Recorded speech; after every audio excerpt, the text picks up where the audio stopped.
Ya, pertama selamat ya buat Cakrakan yang berhasil mendapat applause standing dari 4 orang judges yang ada di American Got Talent dan itu berhasil menarik perhatian dunia.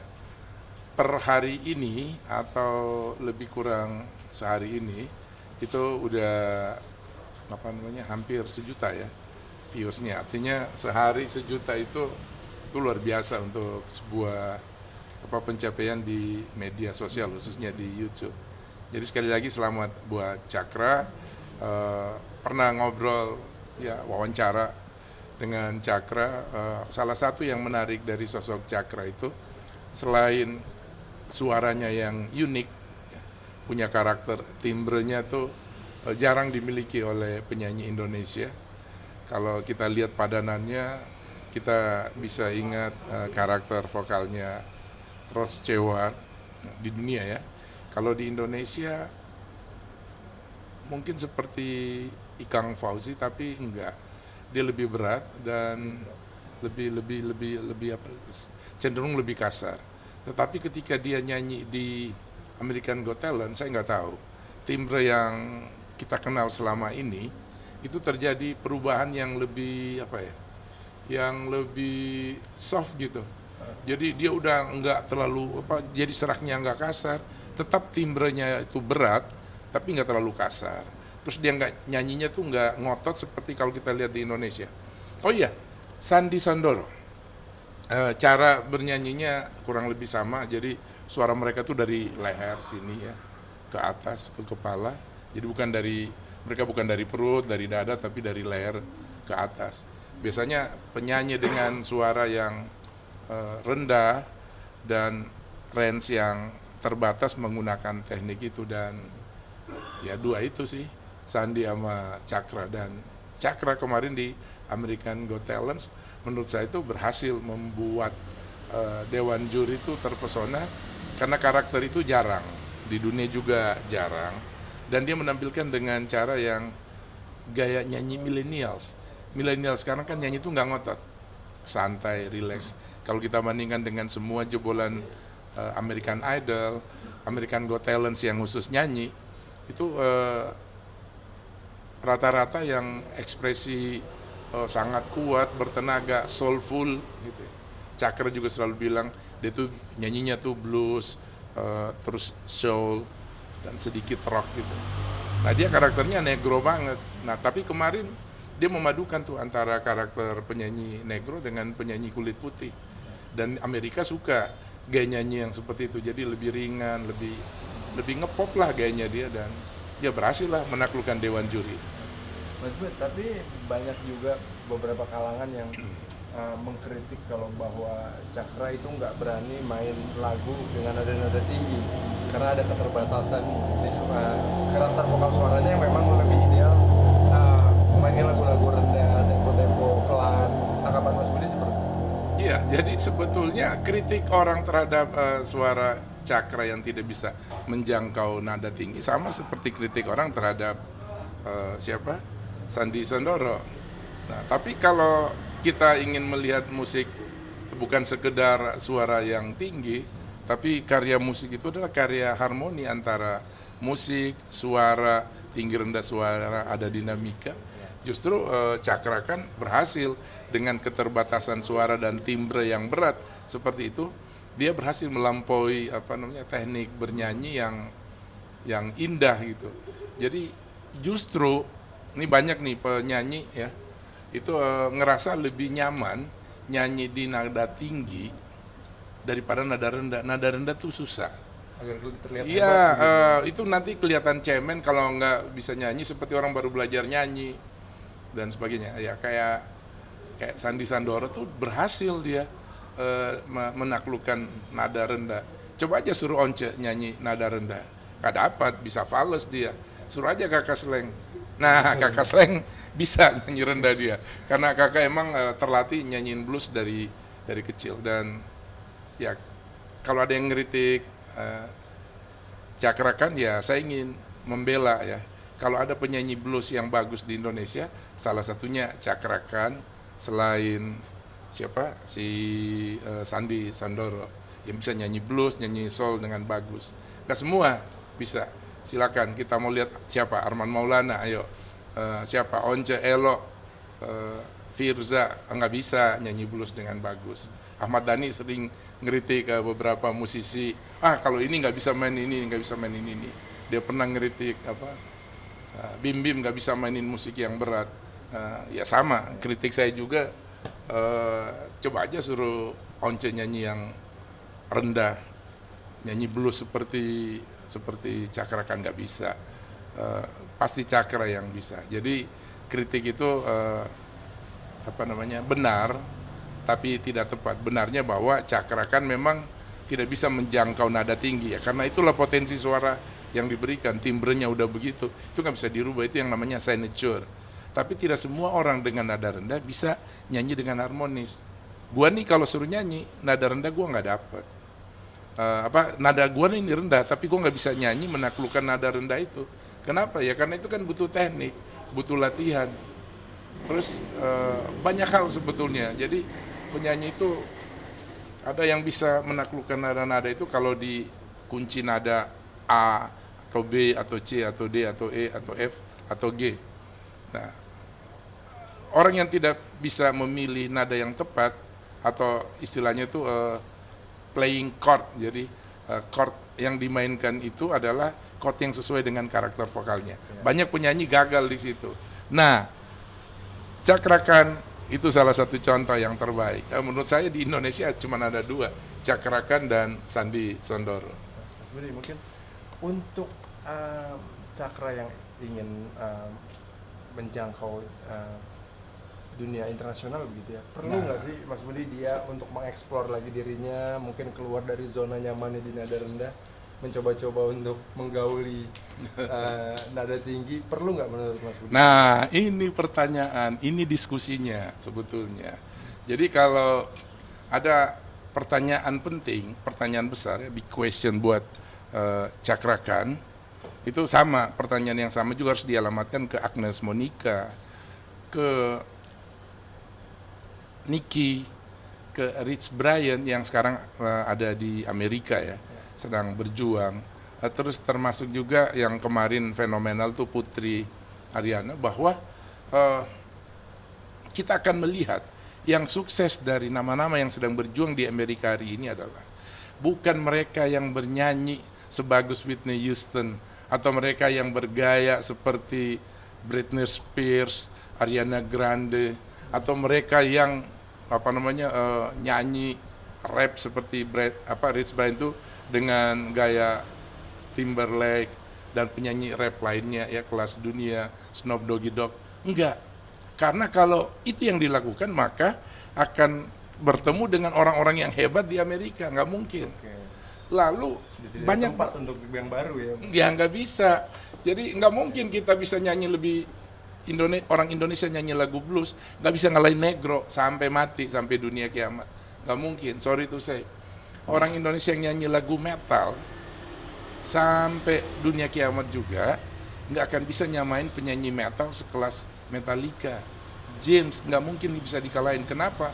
Karena James nyanyi dengan karakter dan kulturnya. Jadi karakter vokalnya emang udah gitu dilahirkan, kulturnya juga seperti itu. Apa misalnya? Lirik lagu. Ini kasih contoh ya, lirik lagu. Jadi tadi pertanyaannya adalah apakah Cakra Khan bisa menaklukkan Amerika? Karena kalau menaklukkan Amerika berarti bisa menaklukkan dunia, kan gitu ya. Itu poin substansi kenapa orang pada hijrah ke Amerika. Nah, menaklukkan Amerika bukan dengan cara Amerika, nggak mungkin. Kalau cara Amerika itu adalah disiplinnya, kerja kerasnya, percaya dirinya, bahwa menyanyi itu nggak boleh fals, bahwa menulis lagu itu harus menjaga nilai seninya gitu ya. Ada harmoni antara lirik, frasa dengan musik yang digunakan, yang disukai di dunia, nggak terlalu aneh dan sebagainya. Kalau mau populer, standar itu udah ada pakemnya. Kalau keluar dari situ pasti nggak bisa. Tetapi ketika pakem yang sama kita gunakan di Amerika berhadapan dengan orang yang tenar secara internasional, itu nggak bisa dengan cara Amerika, misalnya cara nyanyi, ekspresi, pakaian, busana, nari, nggak bisa. Kita Indonesia sangat berbeda. Kita nggak dilahirkan, kecuali anak-anak itu emang lahir di Amerika. Apa yang terjadi di musik-musik Korea, yaitu mereka kan dilahirkan di sana. Ada yang dikirim sejak kecil dari SD, SMP, SMA, kuliah, akhirnya jadi penyanyi. Dia seperti orang Amerika, mukanya aja yang yang Asia gitu, Asian look. Nah, Rich Brian cukup lama di Amerika. Apakah dia berhasil mengalahkan penyanyi rap dunia? Enggak. Dia terkenal hari ini, ya. Dia legitimate. Jadi dia diakui di Amerika sebagai penyanyi rap baru berdarah Asia. Nicki lagunya melampaui trending topik penyanyi dunia ketika muncul lagu High School in Jakarta. Apakah dia berhasil menaklukkan dunia? Belum. Tetapi ada satu yang berhasil dia taklukkan. Dan itu yang harus dilakukan oleh Agnes, oleh Cakrakan, oleh siapapun. Nicki menulis lirik lagu tentang Indonesia, High School in Jakarta. Itu unik tema lagu. Jadi sebetulnya menunjukkan identitas, ya, jadi menunjukkan identitas itu lebih penting daripada mengikuti identitas penyanyi. Kita nyanyi reggae, ikutin Bob Marley nggak bisa lah. Itu kan gaya logatnya orang Jamaika. Penyanyi rap kulit hitam ya logat orang Afro Amerika. Apakah kita bisa ikut logatnya? Agnes Monica bisa. Bahasa Inggris Agnes Monica tuh bagus banget, bule banget. Tapi buat bule itu aneh. Kenapa Agnes Monica nggak berbahasa Inggris seperti Jennifer Lopez? Kenapa Agnes Monica berbahasa Inggris dengan gaya bahasa Inggrisnya Bob Marley? Malah dirilik. Who's that girl? Mukanya Asia, logat Inggrisnya bener, ngomong Inggrisnya bener, tapi logatnya logat orang Indonesia banget gitu, seperti logatnya si siapa? Bob Marley yang lagunya kemarin dinyanyikan sama si Cakrakan. Jadi yang pertama adalah tema. Dari tema aja kita udah dapat identitas. Cerita tentang Jakarta itu unik. Besok ada yang nulis tentang Bali, terus musiknya ada unsur Bali, unsur Jawa, unsur Sunda. Banyak banget. Kita dari Aceh sampai Papua tuh banyak banget. Nah, pertanyaan besar buat Cakrakan.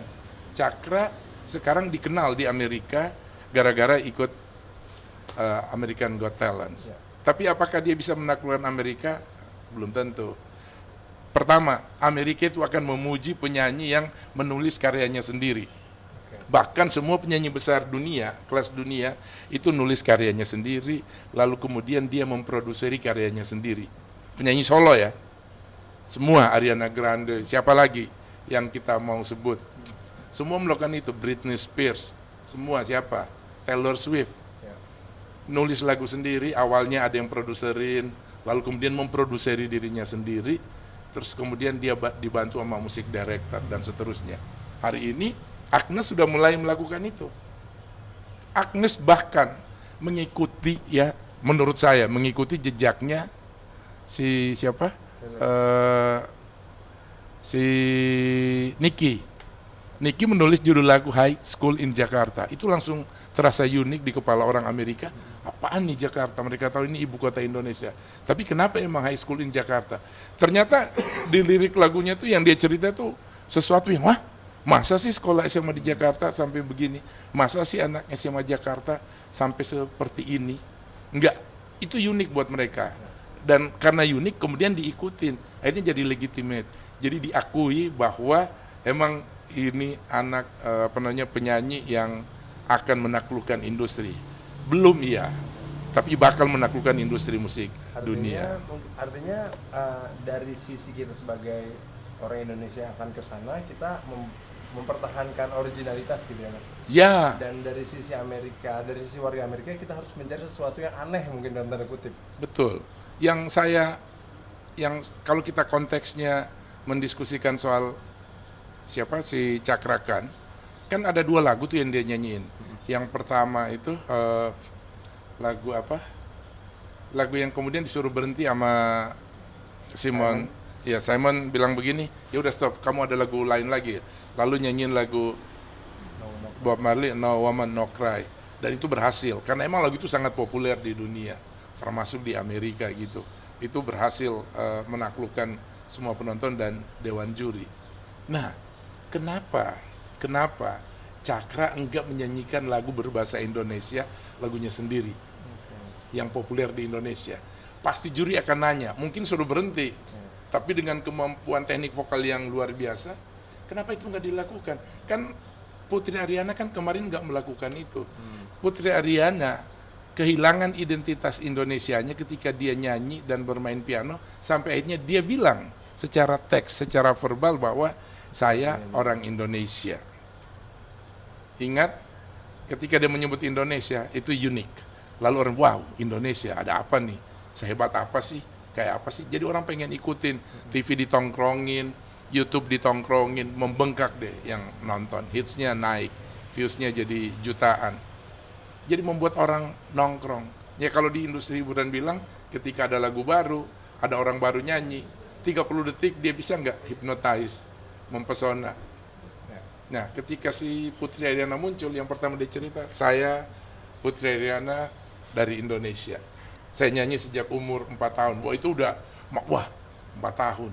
Dan ternyata dia difabel itu ya soal lain, tapi bahwa dia punya kemampuan itu. Jadi keunikan itu, keunikan yang khas Indonesia. Nah, kemarin saya WA ke Cakra kan, congratulations bro, kenapa lu nggak nyanyi lagu Indonesia? Dia belum jawab. Tadi malam saya kirim. Nah, sebetulnya kalau dia jawab semalam, saya udah kasih tahu ini apa jawabannya. Tapi menurut Mas Budi apa ada keraguankah dia tidak membawa? Satu, bisa ragu, bisa jadi juga ini saya lagi ngecek, kemungkinan besar memang di American Got Talent mungkin disarankan bawa lagu berbahasa Inggris. Tapi menurut saya enggak juga, karena beberapa artis yang ada di panggung American Got Talent itu tidak selalu berbahasa Inggris. Itu ada penterjemah, dan kalau ada yang berbahasa Inggris itu tidak semua sebagus Agnes Monica gitu. Nah, jadi bukan itu, tapi apa yang lu tampilkan. Who do you think you are? Kan itu selalu pertanyaannya. Kamu siapa? Coba kamu jelaskan, kamu itu siapa sih? Who are you? Selalu pertanyaan juri seperti itu, who are you? Itu kan pertanyaan penting. Siapa sih lu sampai berani ada di panggung ini? Dan kenapa pertanyaan itu dilakukan? Karena hadiahnya besar banget. 15 miliar kalau menang, kalau juara. Jadi pertanyaan yang sama juga harus disampaikan, pertanyaan besar.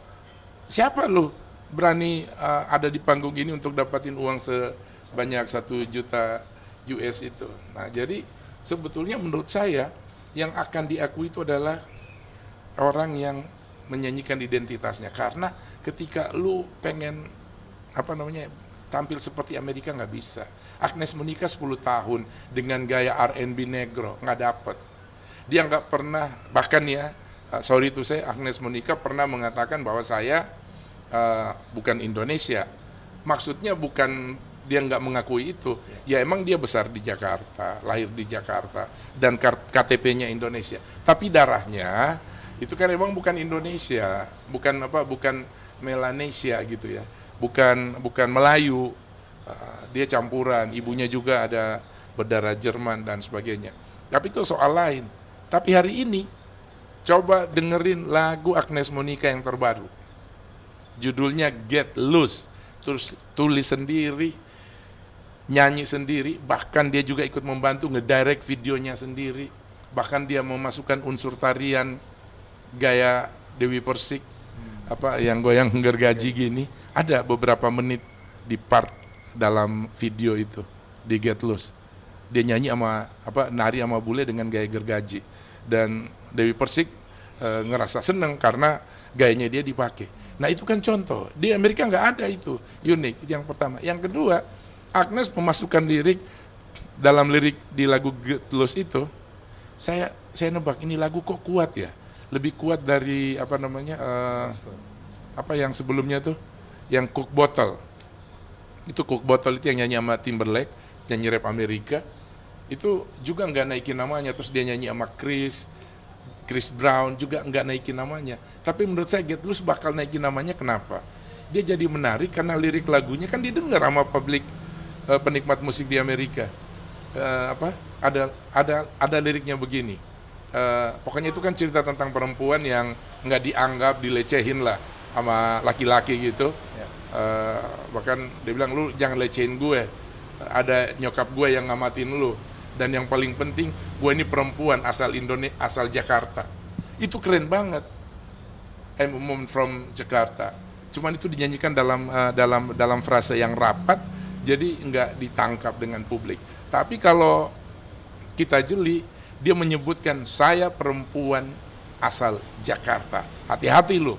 Kira-kira begitu kalimat di situ. Dan itu unik, bakal dilirik. Oh, ternyata ini anak Jakarta. Sambungannya adalah si Nicky nyanyi High School in Jakarta. Oke, Nicky sangat populer di Amerika, sangat. Walaupun dia belum menaklukkan industri, tapi dia dikenal. Namanya itu ada jadi mastermind. Jadi popularitas dalam industri musik itu kan ada dua bentuk. Ada yang dikenal populer karena sensasi namanya, tapi belum tentu dibeli. Kalau dia konser belum tentu orang datang, tapi namanya dikenal. Begitu disebut, you know Nicky? Nicky, who Nicky? High School in Jakarta. Yeah, I know him. I know her. Agnes Monica beruntung Nicky namanya naik, bicara tentang Jakarta. Jadi diksi Jakarta di lagu Nicky itu nempel di mindset orang Amerika, penikmat musik Amerika. Dan hari ini Agnes memasukkan kata itu. Saya bilang Agnes jeli. Apakah Agnes sengaja melakukan itu karena bercermin dari apa yang dilakukan oleh Nicky? Menurut saya iya. Kalau dia membantahnya, Agnes rugi. Justru dengan memasukkan unsur Jakarta, itu menarik benang merah antara Nicky dan Agnes. Oh, ini dari Asia. Oh, anak Jakarta ternyata keren ya. Dan kemudian akhirnya orang mulai mengikuti, menikmati. Karena keputusan orang membeli album, ngeklik untuk menikmati, nonton konsernya itu karena rasa penasaran yang tinggi. Nah, rasa penasaran yang tinggi itu adalah sesuatu yang unik dari kita. Ngapain orang rasa penasaran kalau kita nggak perlu lagi penasaran. Misalnya Agnes dengan baju yang sangat terbuka di Amerika tiap hari ngelihat itu, terus di mana penasarannya orang? Justru kalau dia tertutup menggunakan batik, terus narinya keren gitu, wih sih, ini orang keren banget. Siapa dia ya? Ada rasa penasaran, nanya, kemudian akhirnya cari tahu, jatuh cinta. Lagunya keren. Cuman sekarang keputusan orang mau mendengarkan, membeli tiket konsernya, itu yang kita tunggu. Itu belum sampai. Sebut aja semua nama yang ada di Amerika, di Prancis ya, Anggun C. Sasmi. Ketika mereka bikin konser di negara lain, katakanlah 10, udah kebanyakan 10. Di 3 negara besar aja. Kalau dia bikin konser ada nggak penontonnya? Bule, bukan Indonesia gitu. Seperti kalau bule datang ke Indonesia. Nah, kalau udah bisa menaklukkan itu, ya udah, berarti industri udah di tangan dia dan tinggal menjalankan aja secara konsisten gitu.